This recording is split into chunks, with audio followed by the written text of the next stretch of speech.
Welcome back in, everybody, to a Wednesday edition of Birds 365 here on JAKIB Sports. I'm your host, Zander Krause. That's my co-host, Johnny Mac, John McMullen. Give us follows on X at Zander Krause and at JF McMullen. Joining us right now here on Birds 365 is Brandon Lee Gouton, BLG from Bleeding Green Nation. Let's bring him up now. You can follow him on X at Brandon Gouton and read all his work at bleedinggreennation.com. BLG, welcome back to the show, brother. How you doing on this Wednesday morning?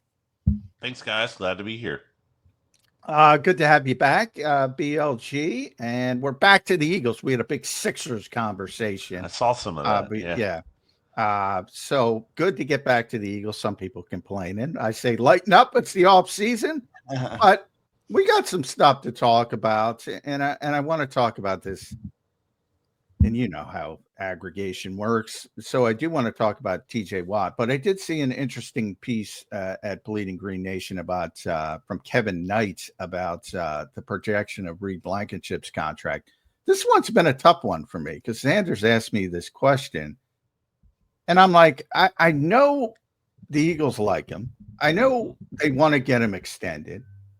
I sit and I look at the safety market and I say to myself, Cam Bynum's the player I'd look at because I think Reed's better. He signed this offseason with Indianapolis. He got about $15 million average annual value. And the guarantees are more important, but we'll just use that for perspective. And I'm like, if I'm Reed Blankenship's agent, I'm saying I'm better than Cam Bynum. I want $15 million.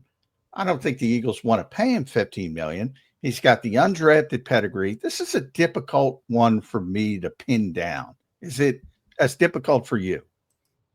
Yeah, I think so from the standpoint, too, of how, there's been a lot of discussion about how the Eagles have kind of like eliminated the middle class from their roster in terms of they want to pay the top guys, the big dollar, or they kind of want to go cheaper with rookies at the bottom of it.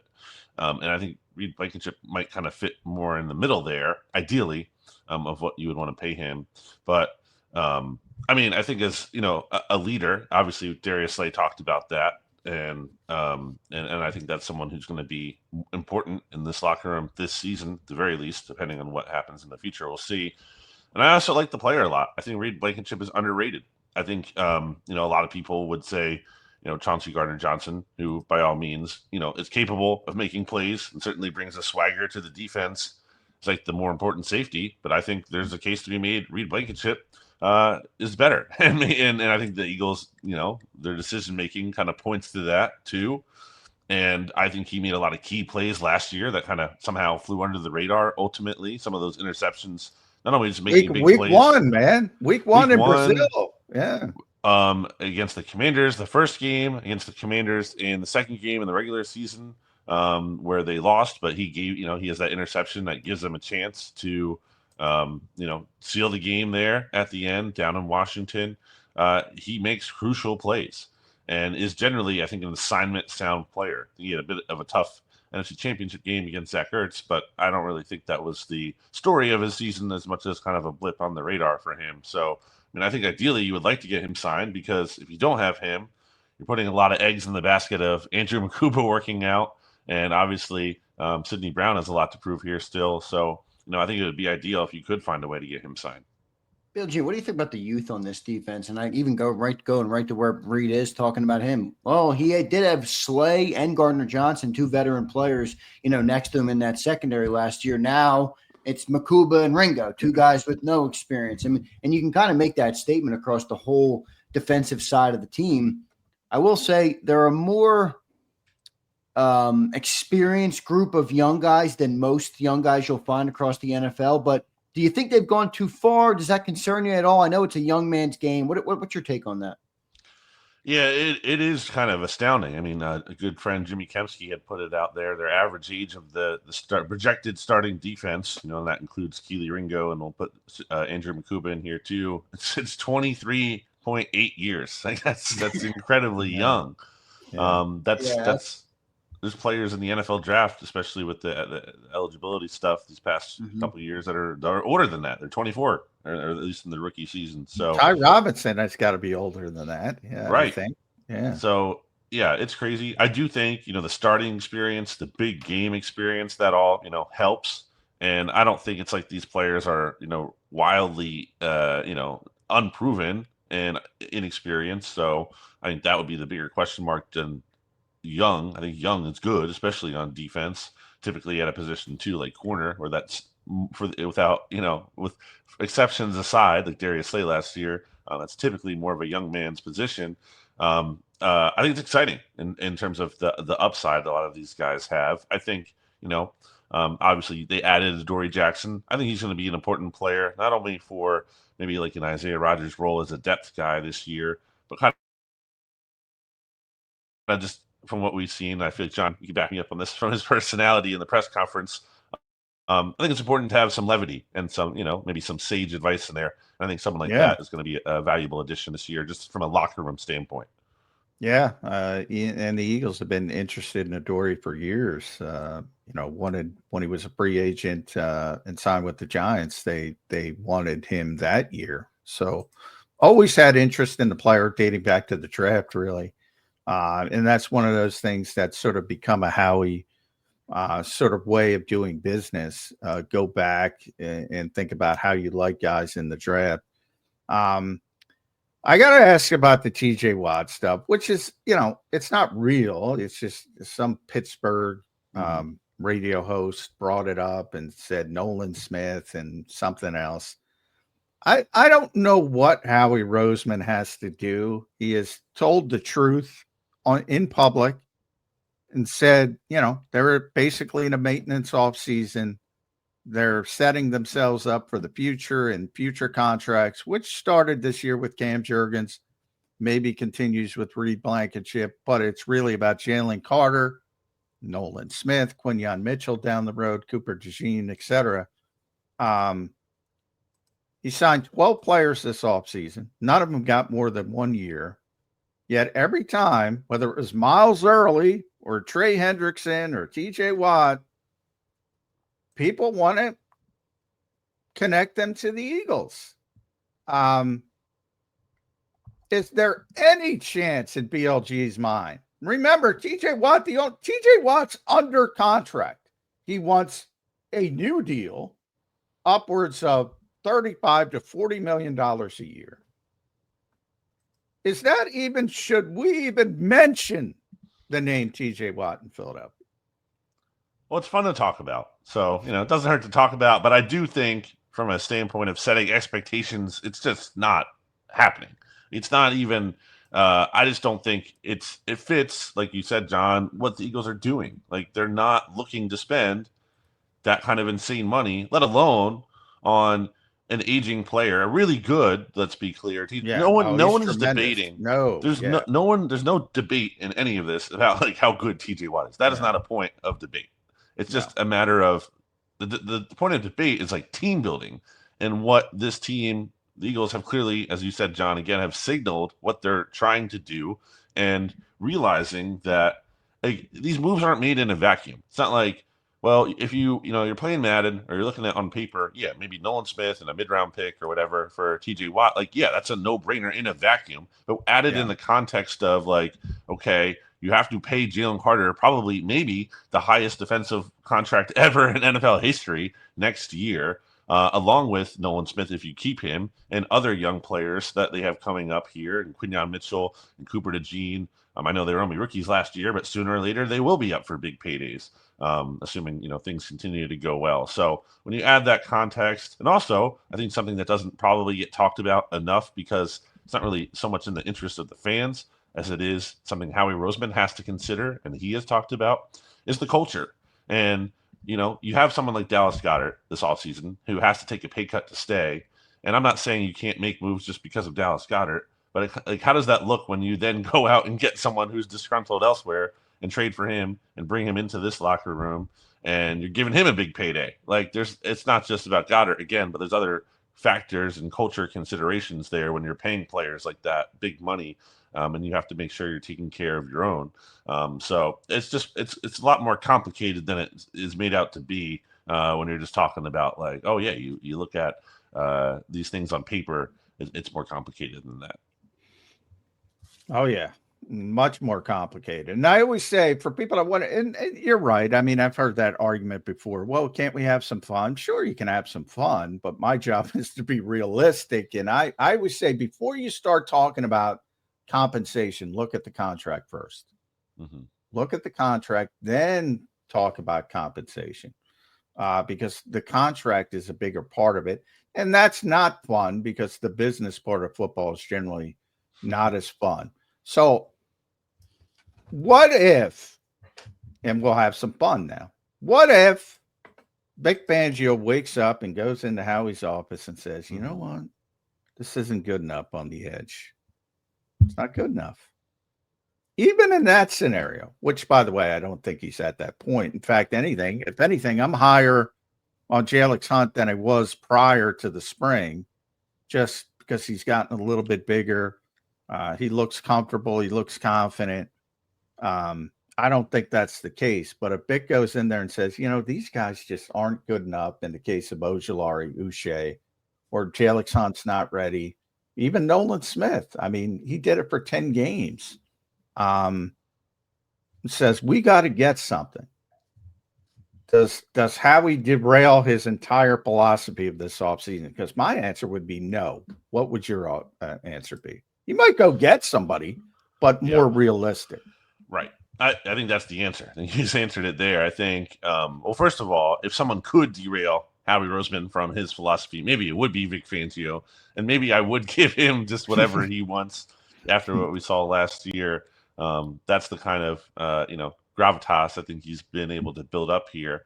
But yeah, I mean, ultimately, no, I don't think so. I think it would be more of a compromise there where you're looking like, okay, Vic, I can't get you this, but I can give you, something more here. We can try to figure out something else. And I think it would kind of have to be a compromise at that point.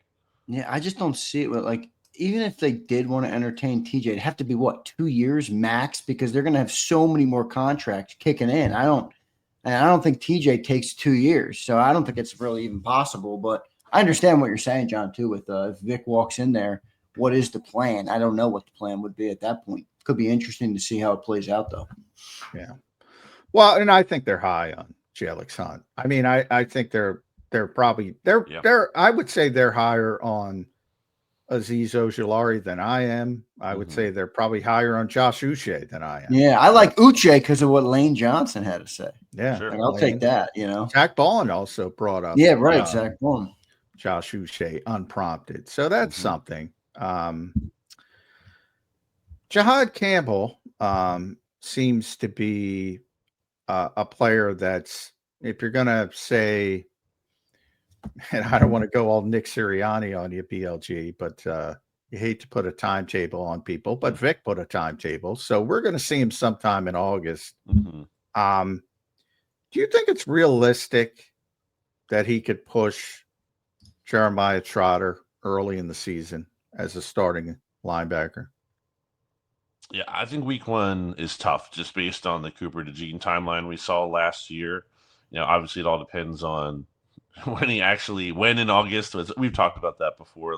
And I don't think it's going to be August 1st or 2nd, but that's a lot different than a couple weeks into August. So we'll see how much of training camp he misses there, where, DeJean missed, a good chunk, almost most of it really, until after that training. I guess it was the final week there. It was after that Patriots joint practice where he started to practice in full for the first time, and then obviously played in that final preseason game. So really depends on how it goes here, but look,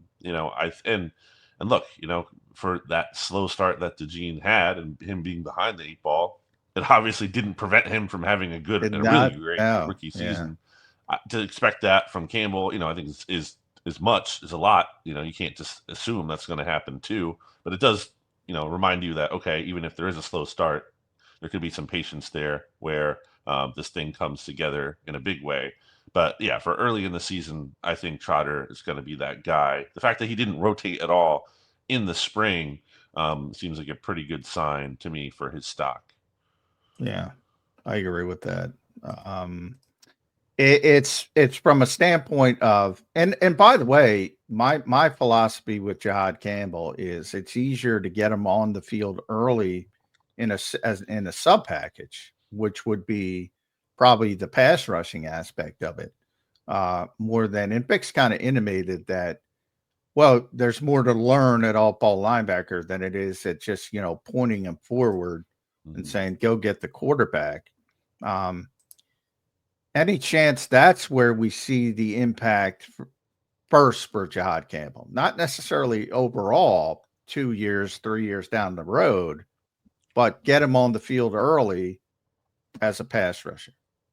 Yeah, that kind of just made me think. I wonder how, I wish, how some of these players post their clips, their workout clips on the summer to Instagram. I wish Jihad Campbell was doing that. I don't know what all exactly is he really working on in this downtime. I'd kind of be really curious to see that. Obviously, we can ask him more about that when training camp begins, and we'll see more depending on how much he's actually able to do and practicing at that point. But yeah, I mean, I think it's possible, but I kind of have to see it to believe it fully. Just from a standpoint, too, something that we talked about. I think the idea of a situational pass rusher is really nice. And I'm not saying they won't use him at all like this, but the problem with that, as we've talked about, I think on this show before, is you have these guys who play on early downs. They kind of earn the right to, rush the passer. You're not going to have guys oh, they're playing they're doing the dirty work, and then they have to come off the field on the money downs, where that's literally how a lot of these guys make their money. And it's how they view it too. Fans might not view it that way, but that's how players view it. Yep. Yeah. So that's a good point. Yeah, that's really a good point. Yeah, I'm with you there. K3, I was thinking about this, BLG, and I want to run this by you. A lot of people get excited with the draft when you have numbers, and the Eagles had 10 draft picks this year, so they had numbers. And they had 8 on day 3, 8 players on day 3. Mm-hmm. Howie doesn't like cutting his draft picks. Correct. The odds are that all 8 of those guys are not going to deserve to make this football team from a meritocracy standpoint. At some point, does that hurt you at all? Because if I'm a betting man, other than you can play some games with injured reserve, none of these guys are getting cut. And by that, I mean waived for the practice squad. None of these guys are getting cut from my perspective. Can that be a bad thing? Yeah, I think, we saw last year, Dylan McMahon obviously got cut there. He was their last pick as well. Yeah. And a center only, which, hurts how they view that. They want some versatility there. I think ultimately, I'm looking through with the draft picks here, unless someone I can't see a Dylan McMahon in this group. Yeah, I do think, we'll see if there's a player who has, a disastrous training camp. I think that's on the table. Smith. They kept Anais Smith. He did. I think he rebounded a little bit. He did just enough, in time to avoid just enough. Yeah. And also speaking of the chicanery with the injured reserve, that's what they did with him.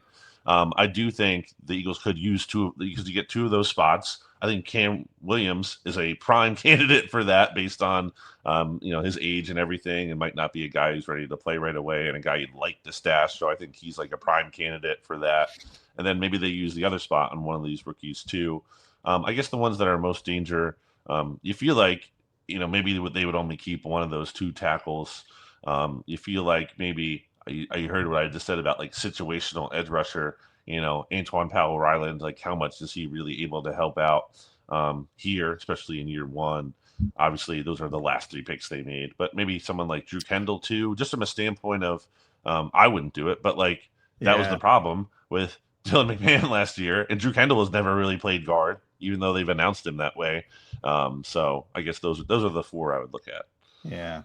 Well, I was pretty impressed with Mac McWilliams. I looked at him, and he's early. He's 145. There's no way they're cutting him. But I was when they drafted him, I was I don't get that one. But he kind of impressed me in the spring. But I'm sitting there and thinking, well, if Eli Ricks outplays him, are you really going to keep Mac McWilliams? Are you going to keep 6 corners? I can't see him cutting Mac McWilliams, but they kept Eli Ricks around for 2 years. Small Munden is early you're probably going to need him for depth. So to me, he's not in trouble. Drew Kendall, I think he's going to be a starting center in this league. I don't even consider him. I think he's much higher level prospect than Dylan McMahon, but maybe that's my personal bias. McCord, they love. There's no way they're gonna put him on waivers. Right. And then you're right about. I think, hearing the way they talk about Miles Hinton, because I think more people were excited about Cameron Williams. Yes. Because he's a higher profile guy for whatever reason. I mean, Miles played at Michigan. I don't know why he wasn't high profile himself, but it seems to me like and it makes sense because they took Miles at 191 and Cameron at 207. I think the Eagles like Miles Hinton more. Jeff Stoutland sure seemed to in those clips they released. Yeah. Yeah. And then Powell Ryland, I'm like, yeah, he was a guy I'm like, before they got rid of Bryce Huff, I'm like, how do you fit him? He was my Dylan McMahon. But they got rid of Bryce Huff. So now I'm like, he's a guy they might need. You get one injury, and he might be the fifth pass rusher, and he's on the field as part of the rotation.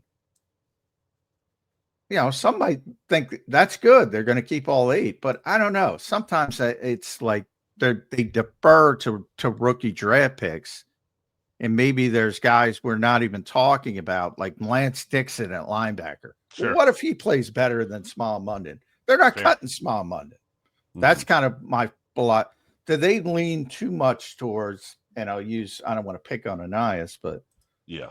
He didn't deserve to make the team even as a stash. He didn't deserve to make the team from a meritocracy standpoint.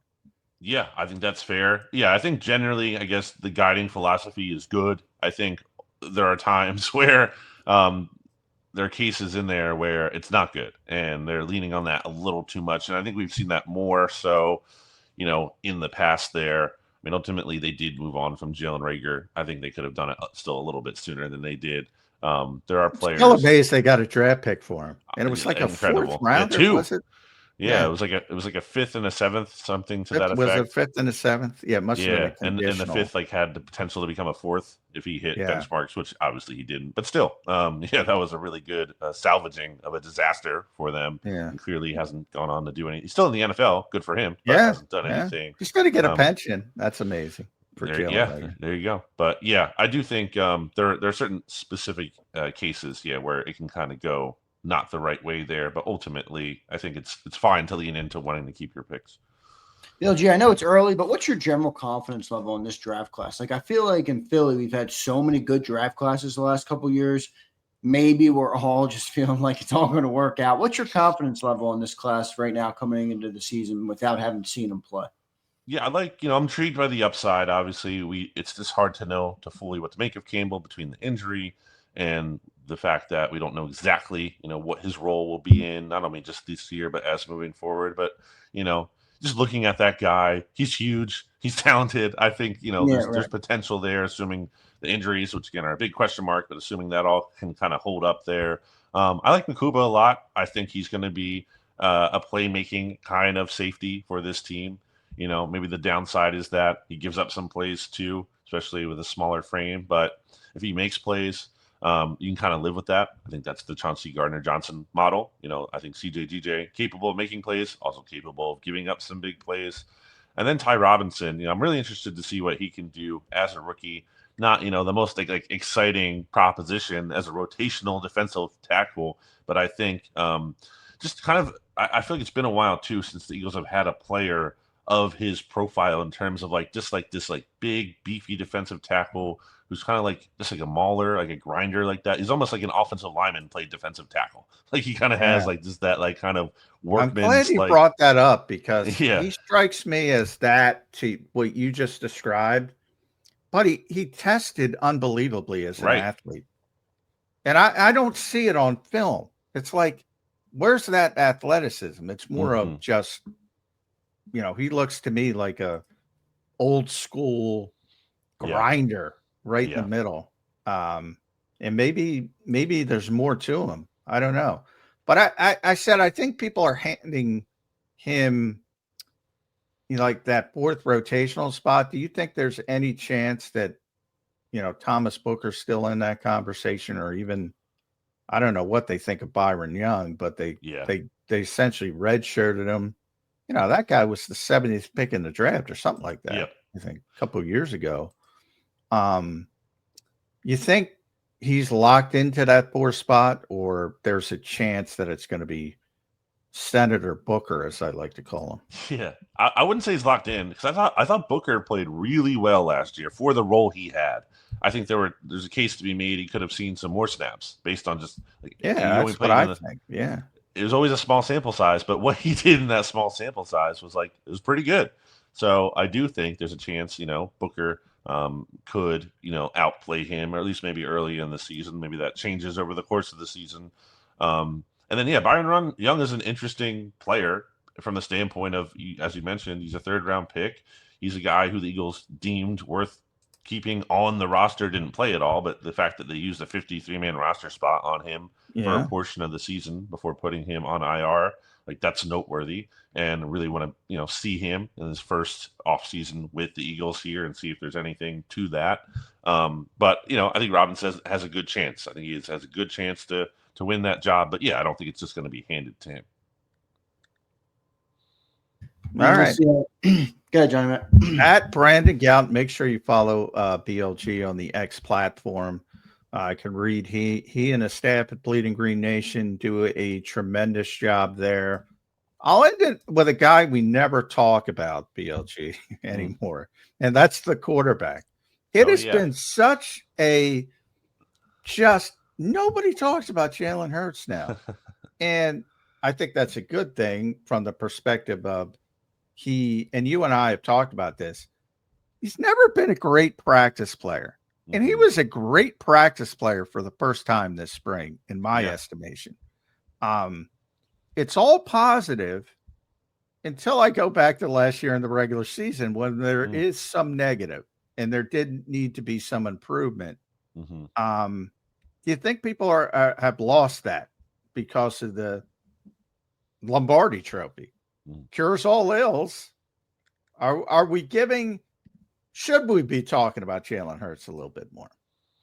I mean, for my purposes, what I do at Bleeding Green Nation, regardless of how good I think the quarterback is, I have a quarterback section in there every day in my practice notes from training camp, because I think that's important. Because even if Jalen Hurts, he did what he did, he's a Super Bowl MVP. He showed up in 2 of the biggest games of the season in a big time way. If he really struggles in training camp, I still think I don't think it's season over, but that's a red flag to me. That is not nothing.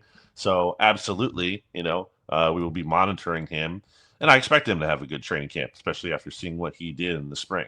And as long as he avoids that kind of disastrous training camp, which I do not think he will have, then I'm going to feel generally, how I felt about him probably last year, although maybe thinking there is some more potential for this passing game if he goes out and he looks really crisp this summer, just like he did in the spring practices. Yep. BLG, I appreciate it, brother. Good stuff today. As always, you're cutting out a little bit there. I think as you're still there, that's all good there. BLG, we appreciate you joining, man. Make sure you guys follow Matt Brandon Gowan, one of the best guests we have each week here on Birds 365. We missed you last week. It's good to have you back on, BLG. Have a great 4th of July. Enjoy your 4th of July as well, BLG. You guys too. Thank you. Thank you. There's BLG joining us here on Birds 365. Great segment there. Johnny Mac, a little bit of get it back to the Eagles, as they say, So we got a little bit of everything. Yeah, a little bit of everything here. My apologies for talking about the Sixers for a half hour in the off season. Free agency, You don't have to apologize for talking about the Sixers, but you do have to take blame that you pissed me the fuck off, and now I'm going to have a bad Wednesday, Johnny Mac. Come on, man. I say the same thing. Don't let a sports team ruin your day. Yeah. Don't do it. Don't do it. I won't do it. I will not allow it, but it was still good to talk about here on Birds 365. Good stuff. Let's make sure I got all my comments. Good stuff over here. We got all good on the super chats, Johnny Mac. So pretty good, though, today. I do want to touch back maybe on the top 25, John, to close out this last 10 minutes. We had Nolan, and then we got Dallas Goedert in there. We only had a couple minutes to talk about Dallas Goedert, but he comes in at 13th overall, Johnny Mac, and you had Nolan at 14. So that thing is shaping up good. When you have Dallas Goedert at 13, you got a pretty good football team. Yeah, I mean, like I said, that it would turn a little bit at 17. I think is when it turned to the proven, at least for the most part. Still a lot of upside with Nolan Smith, but I think he belongs in the conversation. And once you get to the top 10, it is ridiculous. And in the case for me, it's really 11 and 12, and the player at 11 is the one that I think is way too low. So I think people are going to be not upset because it's hard to get upset when the people in front of you are the people in front of you. That's how good the Eagles are at the top of their roster. Yeah, no doubt about it. We'll see how it all shakes out, man, with everything this year. BLG had some good takes today too, Johnny Mac, on the team. The rookie class is interesting to me with just a lot of uncertainty. Even at the top of the class, I feel like there's a lot more uncertainty. Now, it might be just the benefit of the now or the prisoner of the moment perspective on it, but I don't know what to expect from Jihad Campbell. As much as I like the player, I don't know what to expect from Drew Makuba. All of these guys, where I feel like in previous years we had a little bit more. Devontae Smith, we felt good about. Jalen Carter, we felt good about. I feel like we've had more of those in recent years. And I don't know. Well, yeah, and remember, for circumstance, because the Eagles have been good, Devontae Smith was the 10th pick in the draft. Jalen Carter was the 9th pick in the draft. Should have been higher. You should have more certainty with those guys when you're picked that high. It's true. And now in the case, they probably got a guy who would have been picked much higher, I would say, in Jihad Campbell, if he was healthy. So that is a health standpoint. I don't worry about Jihad Campbell as much as most of but I don't care if he's there for week 1. A lot of people are very hyper focused on that. And I'm like, who cares? You just went through it with Cooper. All right. So he starts in week 7, week 8, whatever. And if he turns into a good player, who cares? And he got him for 4 or 5 years at least. Who cares ultimately about those first few games of his NFL career? With Makuba, because of the need, that's a little bit more iffy because he's the 64th pick in the draft. The Eagles aren't picking 33rd because they were the worst team in football. They were picking 64th because they're the best team in football. And he is a spot away from being Tyler Steen, who was literally the 65th pick, I believe. Have to look it up, but I believe was the 65th pick. And this is year 3 for Tyler Steen. The Eagles want him to win the right guard spot, but he didn't hit the ground running. But a lot of people expect Makuba to hit the ground running. I think that might be a little bit too high expectations early. Yeah, we'll see how it all shakes out. Johnny Mac, Sonny says I'm sleeping on Campbell. I'm not sleeping on him. I watched the guy play in college. He's a great player. I just don't know how the hell they're going to use him yet.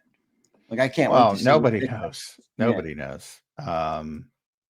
And I think nobody knows. And I think one of the reasons I don't think you've seen a player like this before. If it works out to where the Eagles want it to work out, there's no really compare. The Eagles have not utilized that type of player before, who can play on the edge and play off ball and toggle between both depending on the situation.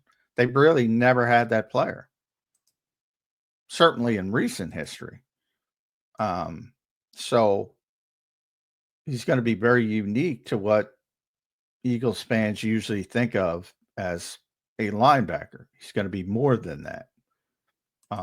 If it works out.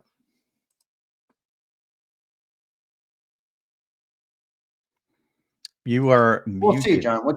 Sorry, I was muted. What's your gut? Is it off ball? Is it NASCAR? Is it rushing the passer? Well, like ultimately, it's both. Long term, it's both.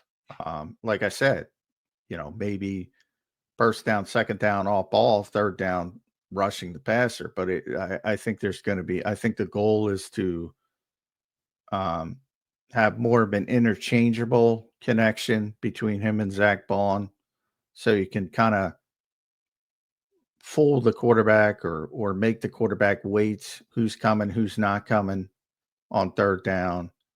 I think that's the ultimate goal, to pair those two together and to create that kind of uncertainty pre-snap.